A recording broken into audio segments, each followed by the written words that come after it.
Épisode quand l'IA aplatit le débat public. Chapitre 1. 3,4%. Un chiffre minuscule et derrière lui une question qui nous concerne tous. Qu'est-ce qu'on perd au juste quand tout le monde se met à écrire mieux ? 7h du matin, quelque part, un enseignant relit le message qu'il s'apprête à envoyer aux parents de sa classe. Une tournure le gêne. Il ouvre une fenêtre, tape 3 mots. Rends ça meilleur. 4 secondes plus tard, le texte revient, plus fluide, sans une faute. Il l'envoie, soulagé.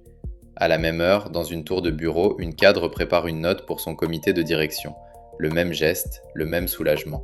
Et ce que ni l'un ni l'autre ne peut voir, c'est que leurs 2 textes, écrits par 2 inconnus sur 2 sujets sans rapport, ont commencé à se ressembler. Pas dans le thème, non, mais dans leur ossature même, dans la façon de choisir les arguments et de les trancher. Début juin 2026, une équipe de chercheurs met en ligne un papier au titre sans détour. Argument collapse, l'effondrement des arguments. Ye-Kyung Kim et ses collègues ont eu une idée simple et redoutable. Comparer de vrais débats d'humains à ce que produisent les grands modèles sur les mêmes sujets. D'un côté, près d'1 millier de tribunes tirées des débats du New York Times et des centaines d'autres prises dans une grande revue d'idées américaine, la Boston Review. De l'autre, plus de 23 000 textes générés par l'intelligence artificielle. Puis ils ont compté, non pas les mots ni le style, mais les arguments de fond, ceux qui font qu'une position tient debout ou s'écroule. Le verdict tient en 2 nombres. Chez les humains, dans un débat, 65,3% des arguments principaux sont uniques.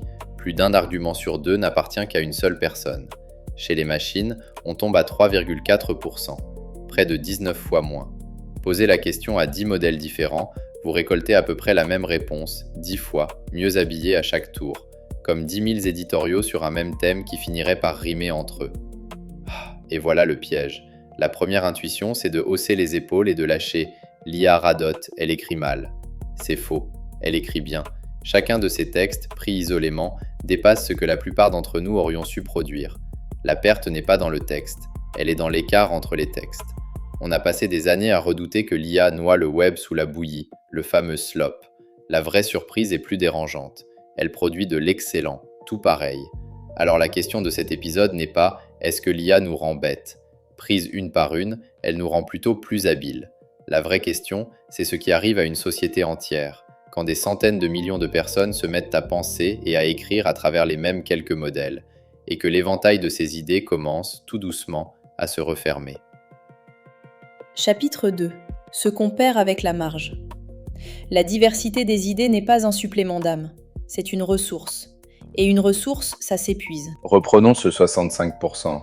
Qu'est-ce qu'il raconte au juste ? Dans un vrai débat, la plupart des arguments forts ne sont portés que par une seule personne. Les chercheurs appellent ça la longue traîne des idées, la marge. Et cette marge n'est pas du bruit, c'est là que dort l'argument que personne n'avait vu venir. L'objection qui fait basculer une décision au tout dernier moment. L'histoire est pleine de ces angles tenus par un seul. Le médecin viennois comprend pour un illuminé parce qu'il supplie les chirurgiens de se laver les mains. L'ingénieur qui alerte, seul contre tous, sur un joint défectueux la veille d'un lancement de navette. Chaque fois, la bonne réponse était dans la marge, portée par une voix que le consensus n'avait pas encore écrasée. Prenez un jury, 12 personnes enfermées dans une pièce. Si 11 arrivent avec exactement le même raisonnement, le 12e regard, celui qui hésite et voit autre chose, devient la seule chance d'éviter l'erreur. Une délibération, ce n'est pas une moyenne d'opinion, c'est une collision d'angles. Ôtez les angles rares et il ne reste plus rien pour entrer en collision. On le sait depuis longtemps, une foule n'est pas plus avisée qu'un expert parce qu'elle est nombreuse, mais parce qu'elle est variée. Et le moment où 1000 personnes se trompent exactement de la même manière, le nombre ne protège plus de rien. On pourrait répondre, d'accord, mais il suffit de demander à l'IA d'être plus variée. Les chercheurs ont essayé.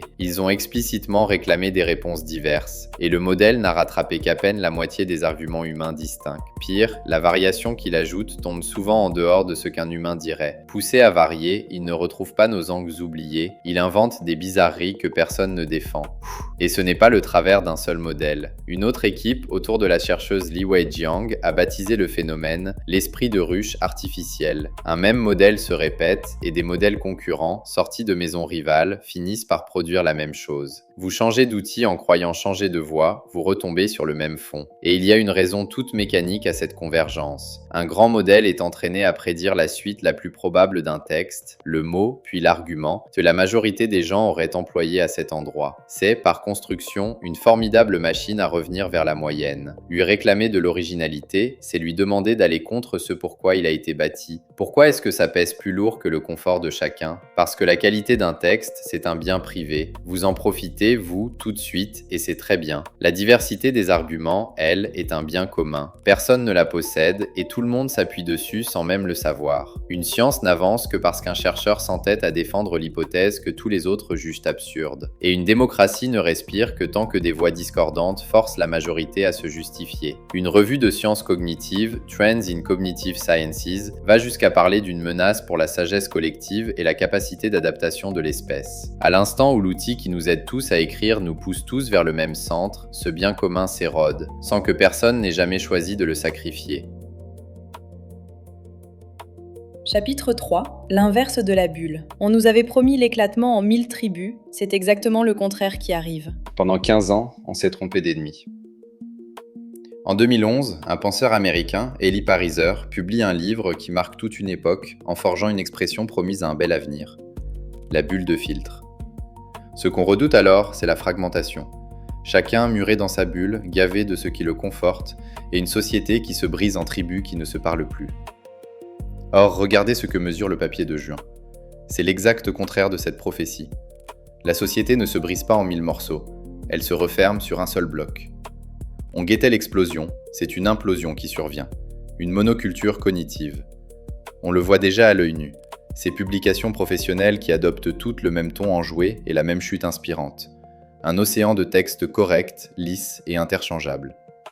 Le danger a changé de camp pendant qu'on regardait ailleurs. Et cette inquiétude, au fond, n'a rien de neuf. Il faut remonter presque 2 siècles en arrière. En 1835, un jeune aristocrate français rentre d'un long voyage en Amérique et note une chose troublante. Alexis de Tocqueville prévient que dans les sociétés démocratiques, les hommes finissent par penser tous la même chose.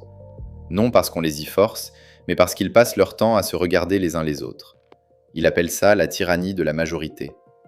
Une pression douce, sans gendarmes et sans loi, qui lime les opinions jusqu'à les rendre semblables. Tocqueville décrivait la pression du regard d'autrui. Ce que filme le papier de juin, c'est la même conformité, mais avec un moteur tout neuf. Désormais, ce n'est plus le voisin qui nous aligne, mais l'outil qu'on tient au creux de la main. Et c'est là qu'une équipe de l'Université de Californie du Sud lâche le mot qui fâche, la novlangue. Cette langue qu'invente George Orwell dans 1984, taillée tout exprès pour rétrécir l'éventail des pensées possibles. Sauf qu'il y a un retournement cruel. La novlangue d'Orwell était imposée d'en haut, par un État qui voulait tenir les cerveaux. Mais la nôtre, personne ne l'impose. On l'adopte parce qu'elle est gratuite et qu'elle nous fait gagner 10 minutes chaque matin. Il n'y a pas de ministère de la vérité dans cette histoire. Il y a un petit bouton « Améliorer » et notre propre fatigue. Voilà ce qui rend la chose si difficile à combattre. On ne lutte pas contre un tyran, on lutte contre son envie bien légitime de gagner du temps. La standardisation de la langue n'a rien d'inédit. L'imprimerie et les dictionnaires ont déjà raboté nos manières d'écrire pour gagner en portée. Mais jamais elle n'avait atteint l'argument lui-même, en temps réel et à l'échelle de la planète entière. Chapitre 4. Novlangue ou élévation. Le même chiffre se lit de 2 façons opposées, et il va bien falloir décider laquelle on croit. Soyons honnêtes une seconde, ce résultat se lit de 2 manières, et les 2 tiennent debout. Première lecture, la sombre. Si l'on rabote la marge, on supprime ce qui permet à un groupe de tomber sur la solution que personne n'attendait. La délibération s'appauvrit en silence, parce que chaque texte, pris seul, paraît irréprochable. C'est le scénario novlangue. Un appauvrissement qu'on ne voit pas venir, parce qu'il a le visage avenant de la qualité. Repensez à toutes ces fois où le consensus s'est trompé en chœur. La finance d'avant 2008, où tout le monde récitait d'une même voix que la pierre ne baisse jamais. Ceux qui ont vu le crack arriver étaient une poignée, à la marge, traités de rabat-joie, jusqu'à ce que les faits leur donnent raison. Deuxième lecture, dure et elle est sérieuse. Converger vers les meilleurs arguments, est-ce vraiment une perte? Regardons en face ces 65% d'arguments humains uniques. Il y a là-dedans une masse de redites maladroites et de raisonnements bancals. La plupart des gens n'ont jamais eu accès aux meilleurs arguments d'un débat. Et l'IA, justement, relève le plancher. Elle offre à l'enseignant pressé, à la cadre débordée, la formulation qu'un éditorialiste chevronné aurait mis 1 heure à trouver. Pensez à celui qui écrit dans une langue qui n'est pas la sienne et qui peut enfin défendre son idée sans être trahi par sa syntaxe. Vu sous cet angle, l'uniformisation n'écrase pas la diversité des bonnes idées. Elle efface surtout la diversité du bruit. Et c'est un vrai argument qu'on ne peut pas balayer d'un revers de main. Celui qui le défend dirait qu'il vaut mieux 1000 bonnes idées partagées que 1000 mauvaises idées originales. Alors, laquelle est vraie? Les deux à la fois, et c'est tout le vertige. Ce que les chercheurs appellent un compromis qualité-diversité. La qualité monte pendant que la diversité descend. Ce n'est pas un défaut de l'outil, c'est sa mécanique même. Du coup, la vraie question n'est plus pour ou contre l'IA. Elle devient à quel niveau accepte-t-on l'uniformisation? Pour répondre à un mail de relance, qu'on écrive tous pareil n'a pas la moindre importance. Personne ne pleurera la diversité perdue d'un accusé de réception. Mais quand une société débat du climat ou de l'avenir de l'IA elle-même, là, perdre les angles rares, ceux qui n'existent que dans une seule tête, ça se paie au prix fort. Une démocratie qui délibère avec une poignée d'arguments au lieu de 1000 ne s'appauvrit pas un peu. Elle court le risque de ne jamais croiser l'objection qui aurait tout changé. Entre les deux, il y a tout un dégradé, du compte-rendu de réunion au rapport qui engage une stratégie entière. Et à chaque cran, la même question revient. Est-ce que je veux la fluidité ou est-ce que je tiens à ma voix? Le même outil est anodin sur la routine et redoutable sur l'essentiel. Et tout le problème tient là. On lui confie les deux du même geste sans jamais faire la différence. Chapitre 5. La grille du lecteur. Pas une morale, une boussole pour les semaines qui viennent. Alors que fait-on concrètement dès demain matin?